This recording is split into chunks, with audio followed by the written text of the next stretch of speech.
Hello and welcome to the Meaning Project podcast. I'm your host, Dr. Daniel A. Franz, and as always, thank you for this opportunity to bring a little bit of mental health and meaning to your day. I've missed you. Where have you been? It's not about where you've been, it's about where I have been. It's been about 6 weeks since I recorded my last podcast.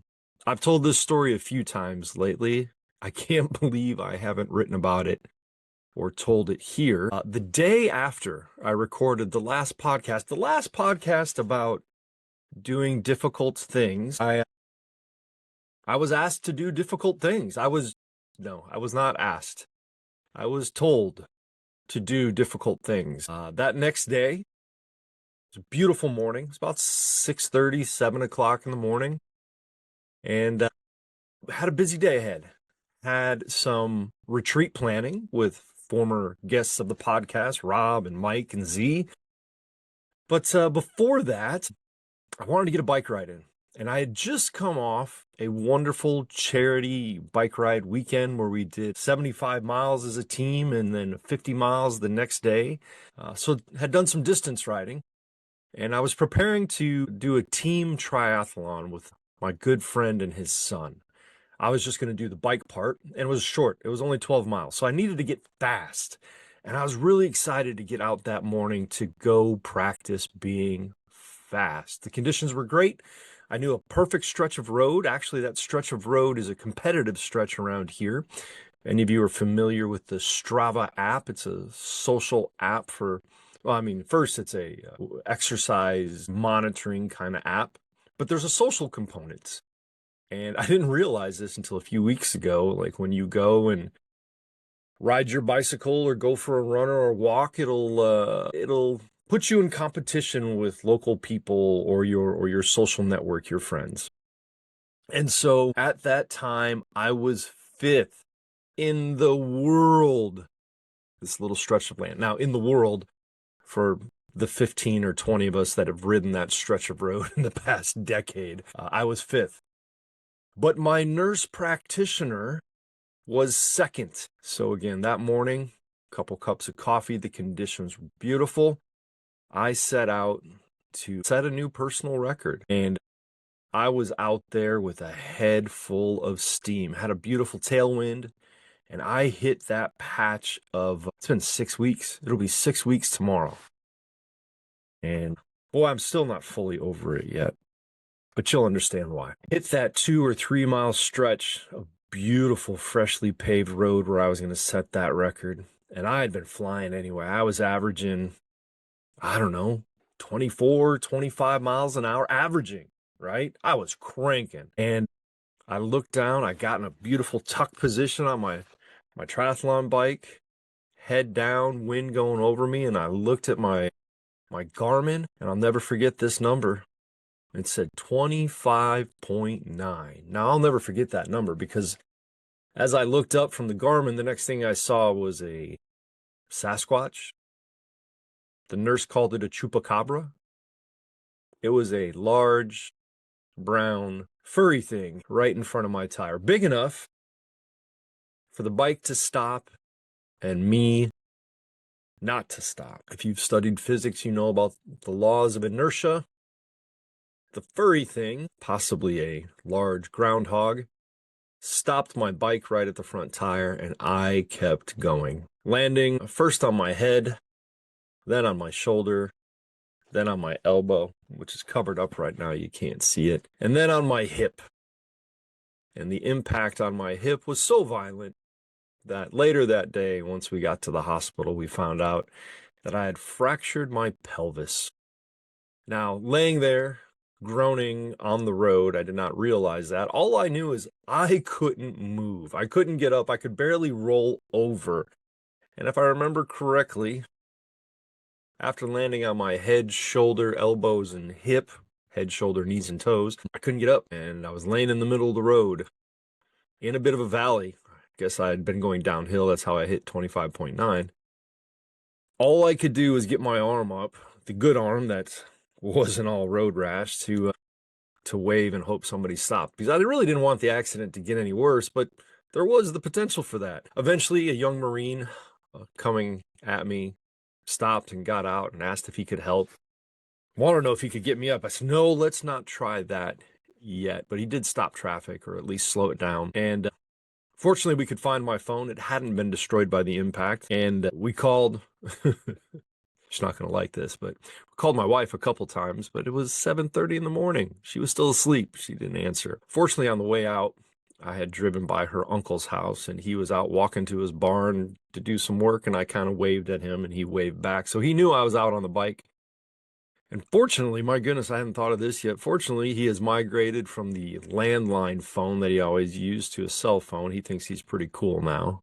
And I do too, because fortunately he answered. And he hopped in his truck to come get me. Meanwhile, I just kind of laid there chatting with the young Marine, slowly going into shock. And eventually Uncle Ron got there, and we decided they were going to try to help me up. My left leg was not working. We didn't know why at that point. So we kind of hopped up on my right leg. Thinking about trying to walk over to his truck. Once I got there, I just grabbed onto the door and held on tight. Thinking I had a meeting at 8 a.m. with the retreat planners. Thinking I was going to grab a cup of coffee and still get to that meeting, and then maybe go to the urgent care. But as I've held on to the open door of his truck and thought just how I was going to climb up into it, I slowly realized I was not going to get in that truck. Not at that moment. I said, hey guys, why don't we go ahead and call the ambulance? And so we did. And they came and picked me up and eased me onto that gurney. Eased me. There's no easing into an ambulance, man. That is a bumpy ride. And we headed up to the local hospital. And then the EMT, Katie, she said, if you're stable enough, I want to go ahead and get an IV started in your arm. I said, awesome, because I hoped that meant some kind of wonderful pain deadening medication. And she said, oh, no, we don't do that here. You'll have to wait till the hospital. So I was in agony. And there wasn't going to be any pain medicine. I was riding in the back of an ambulance, bumping up and down. And eventually, this was a near psychedelic experience. My body started to go into full shock. And I looked at EMT Katie and I said, so this is what shock is like. From the tips of my bald head to down to my very toes and everywhere in between, I just started shaking. My teeth were chattering. My whole body was shaking. And she said, yeah, that's shock. That's the adrenaline wearing off. You're going to be okay. And so we eventually got to the hospital, and Nurse Cody came in, and he said, what happened? I said, well, I got in a bike accident. He said, oh, one of those e-bikes. And I got pretty upset. I said, absolutely not. I don't ride an e-bike. I was on a pedal bicycle. Proudly, I said. I was on a pedal bicycle. And he said, well, what the heck happened then? I said, well, I probably hit a groundhog. He said, absolutely not. You cannot tell people you hit a small, furry woodland creature. You hit a chupacabra, my friend. And I said, damn, I am holding on to that. Let's make it a Sasquatch. And he said, yeah, let's make it a Sasquatch. Cody still couldn't give me any pain deadening medication. We had to go get x-rays, et cetera, et cetera. So the pain was growing. I couldn't really walk. They wheeled me around, and I had to hop from table to get x-rays, and they needed to check my cranium because there was a concern for a brain bleed. I was wearing a helmet, fortunately. That had cracked, and the bruise forming on my bald head was significant. I said it was near Gorbachev-like. And the funny story is I didn't leave the house with my helmet. Like I said, I had stuff going on that day. Tore out of the driveway, got a couple blocks away, and I said, man, my big, bald, beautiful head is cold. And I realized at that point I didn't have a helmet on. And it was at that moment I said, you've been fine so far this year. You've put on almost 1,700 miles. You don't need a helmet. And then there was the other part of me that said, hey, dum-dum, you've spent a long time trying to put a lot of information into that brain of yours, and we don't want it leaking out onto the road anytime soon. That part of me won. I went back, got the helmet, and thank goodness I did. Now, those subscribers to the burnt toast effect or the butterfly effect have said, if you didn't go back and get that helmet, you might not have hit the groundhog. And I said, I don't ever want to chance that. In fact, the helmet company, I didn't know this, Giro, Giro, if you fall and crack your helmet, they will gladly replace it. And I said, thank you. I think I'm going to upgrade this time around and spend a little bit more money on that helmet just in case. So we did some testing at the hospital, got some pictures to which I still haven't seen the bill yet. And they couldn't figure out what was wrong, but we just knew I couldn't walk. And the ER doctor said, I've got one more idea. And I mean, it's getting close to, I don't know, 3, 4, 5 o'clock. I don't remember what time it was. Because by then they gave me some pain meds and time had very little meaning. He said, let's take one more x-ray. So they wheeled me down. I hopped off. At this point, it wasn't that bad going from hospital bed to x-ray table because, boy, I had some morphine going. And they take a picture and we wait for a while. Fortunately, my wife had made it there by then. And I forgot about this. She forgot that she didn't think to, and I didn't think to ask her to bring me any clothes. Any of you that have ever been from an accident to an ambulance to a hospital know they don't really care about preserving your clothing. They just cut it off. And man, I really like that bicycle jersey. The shorts, I think the shorts were padded bike shorts from Amazon and they were shredded. That left hip is still sore. I can't touch some parts of it. And the shoulder of the bike jersey was inconsolable, but man, they cut it right off. It might have been one of the first ones I ever bought, a New Belgium Brewing fat tire jersey. But yeah, she didn't bring me clothes. And I said, well, I can't quite put these on. They're a little embarrassing. So she left to go home. I waited for the pictures, had some more morphine with Nurse Cody, and waited. And when she got back, the ER doctor walked in and he said, yep, I was right. The Chupacabra won. And we all got a chuckle. I chuckled. He chuckled. The Chupacabra chuckled. And he said, you, my friend, have a fractured pelvis, non-disjointed. To which I had no idea what that meant. He said, well, it did not move. It's just cracked. I said, okay, so we have an answer. What are we going to do about it? He said, well, you're going to go home. I said, what? He said, yeah, there's nothing we can do. Fortunately, there's nothing we can do. If it was disjointed, we'd have to cut you open at the waist and plate it and sew you back together. I said, well, thank God that's not the case. He said, these next 2 weeks are going to be rough, probably 2 of the roughest weeks of your entire life. And I said, you are not painting a pleasant picture. And he said, it's not going to be pleasant. But there wasn't anything you could do. And fortunately, Nurse Cody offered me some crutches beforehand, which I asked my wife when she returned home to get the clothes. I said, I know we have crutches in the basement. Grab the crutches. They didn't really help very much. So yeah, he said, I will give you 12 pain pills to last you until you can get to the orthopedic surgeon's office. 12 pain pills. We went home. I tried to get on the couch. That was miserable. I laid in bed. That was terrible. I tried sleeping that night and couldn't figure out a way to get out of bed. So eventually, the next day, I asked my wife, I said, hey, maybe we bring the old recliner from the basement. It's actually sitting right over there. Now, it's back down here now because I couldn't move. And that's, my friends, why there haven't been any podcasts. I was only able to walk down their stairs over there to get to the podcast studio just a couple weeks ago. Those first few weeks, I sat in that recliner and whined and complained and learned how to put logotherapy to use. Learned about the friendships I have and the community that I really have. And people really showed up for me. And I really had to learn to use logotherapy and not just talk. Fortunately, that Monday, the day the last podcast came out, I was able to get an appointment with the orthopedic bone and joint specialists.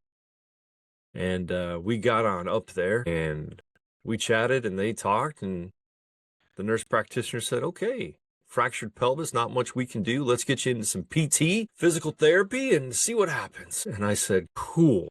I'm almost out of pain meds. Can we do something about that? And she said, absolutely. Take 4 aspirin and call me if you need me. She wasn't going to give me any more pain meds. It was ibuprofen or nothing. So we grabbed some lunch, went home.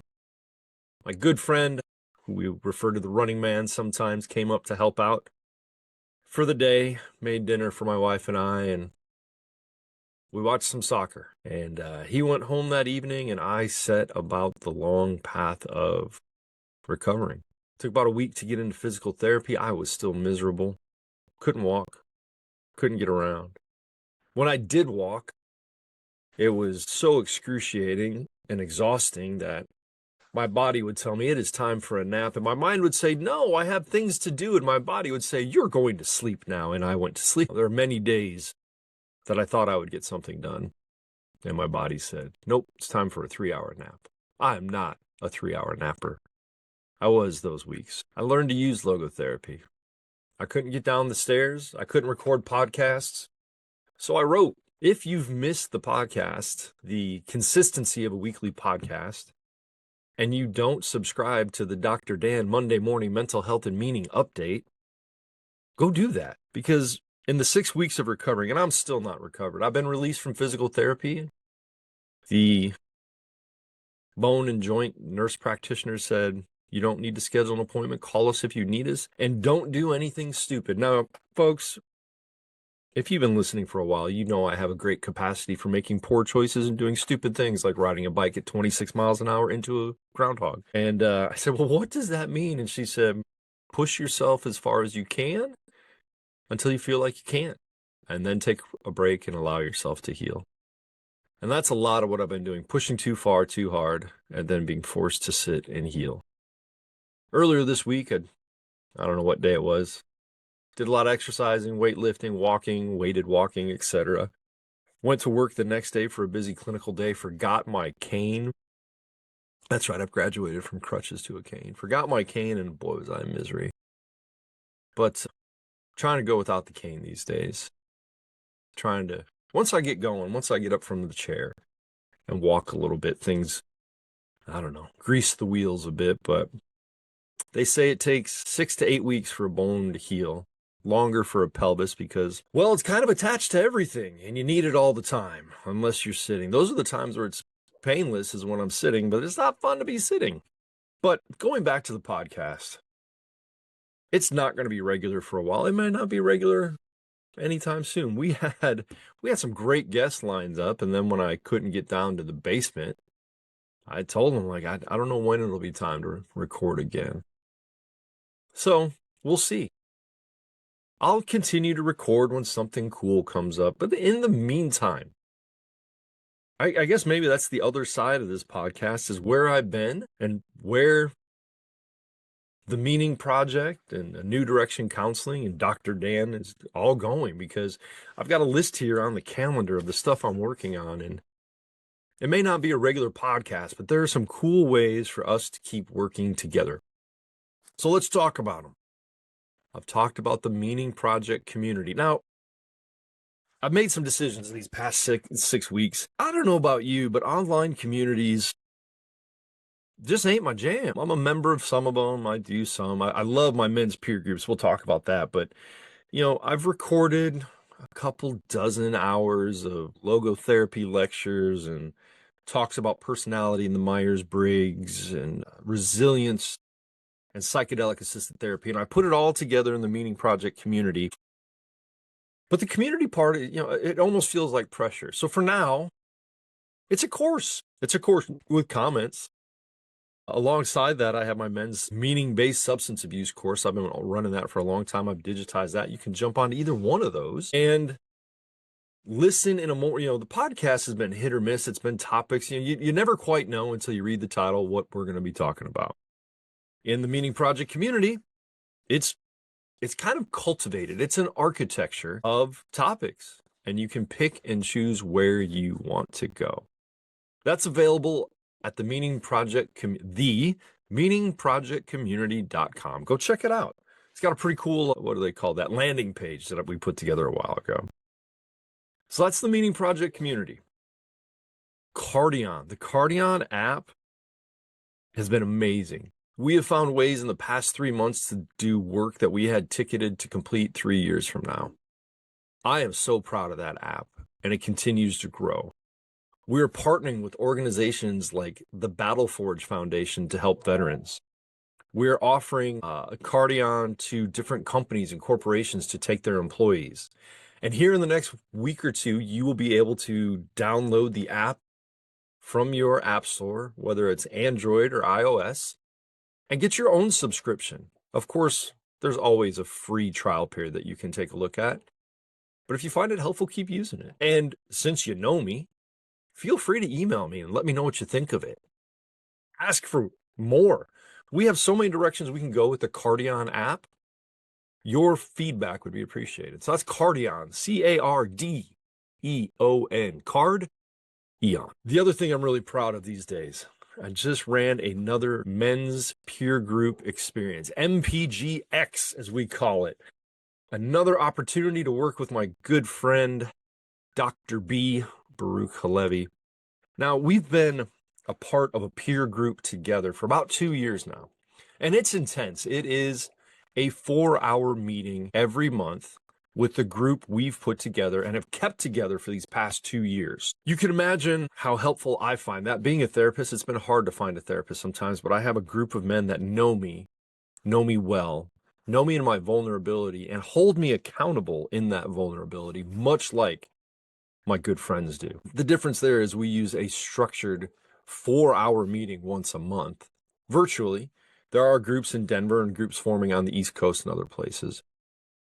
B and I put our heads together and decided, it's really hard to just welcome men into a 4-hour intense group. So we made the experience, the MPGX, offered on the first Thursday and third Tuesday of every month. We do a brief version, a 90-minute version. It's darn near like a really good therapy session, but in a group for men. And so you can find out more about that at men's peer groups. Sign up. You get 3 free MPGX opportunities. Come hang out. We structure it so you can come in and out at any time, but we also welcome the men in our men's peer groups to join as well, so you get a sample of that.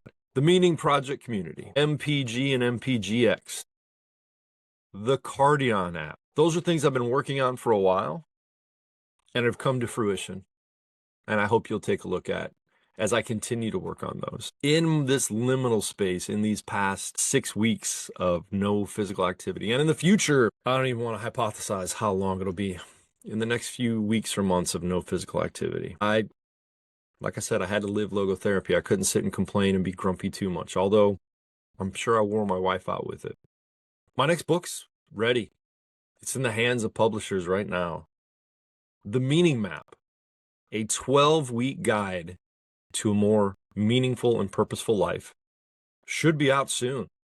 It is currently being formatted, and I will have hard copies, paperback, Kindle, and other electronic versions, and hopefully researching ways to, record the audiobook.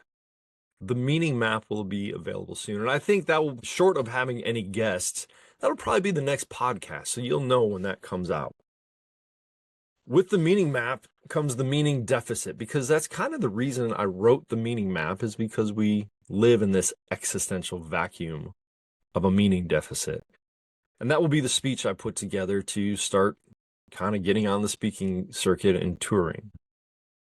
With that, this is kind of a one-off. If you are interested, September of 2026, the next World Congress of Viktor Frankl's Logotherapy will be offered in Chicago, Illinois, right next to O'Hare Airport. I will be presenting there on logotherapy and psychedelic-assisted psychotherapy, the intersection of meaning and psychedelics.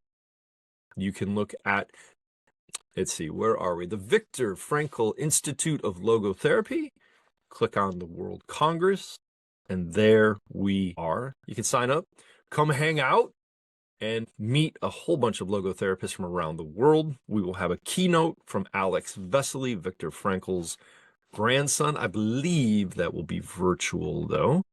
So that will be really cool. Really need to start working on that presentation. I mean, Come on, you've been here long enough. You know I know this stuff. I just have to put the outline together. So if you feel like you are going to miss a consistent and regular podcast, please go to my website, danielafranz.com. That's DANIELAFRANZ.com. The one thing that has been consistent in my work for over a decade is a weekly mental health and meaning update, a blog, an article, whatever you want to call it. Sign up, get on the mailing list, and that will go out to you automatically. That's a way to keep track. That's a way to get a regular dose of mental health and meaning. You can also check out the socials. That's kind of one thing I've learned, I've meditated on, I've thought about in these past 6 weeks. I don't want to be an influencer, but I want to help people find mental health and meaning. There are so many ways to do that. Should I start creating reels and TikToks? I might. The thought is a little exhausting, maybe. I don't know if it's exhausting or just annoying, but if I feel compelled to, I'm out there. Go to danielafranz.com. I think it has links to all the socials. Of course, because I'm writing, there's a Substack out there with my name on it. I post to occasionally. I have an Instagram. I'm pretty active on LinkedIn.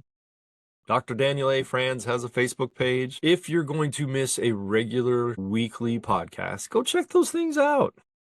Maybe I'll pick one and get consistent. I don't know. I'm not a social, you've known all along, I'm not a social media guy, but I try to throw stuff out there in fits and spurts. I guess the Meaning Project community is one way to be consistent. Men's peer groups is one way to be consistently connected with me. So this is not goodbye. I know we took a break at episode 199. This is not goodbye, but this is, man, as the article on Substack said, life comes at you fast. Wear a helmet. I feel like life's coming at me fast, and I've got some things lined up here to do to receive some mentoring. My buddy Nick Papadopoulos over there in Greece, he and I talk regularly, and we'll be talking here soon about this. He'll actually be writing a piece for the book, hopefully a nice testimonial. But yeah, with all these things going on this calendar, I think I'm still trying to figure out what I want to be when I grow up. I know I don't want to be an influencer, but I want to help people. Always wanted to help people in bigger and better ways. And I think the Meaning Map book will be one way. I think going out and speaking about the meaning deficit we are all feeling will be helpful. In the meantime, I'll be back. Hopefully we get some interesting guests. Hopefully I have some things just to throw out there. Meanwhile, check out the Cardion app, Cardeon, or cardion.io.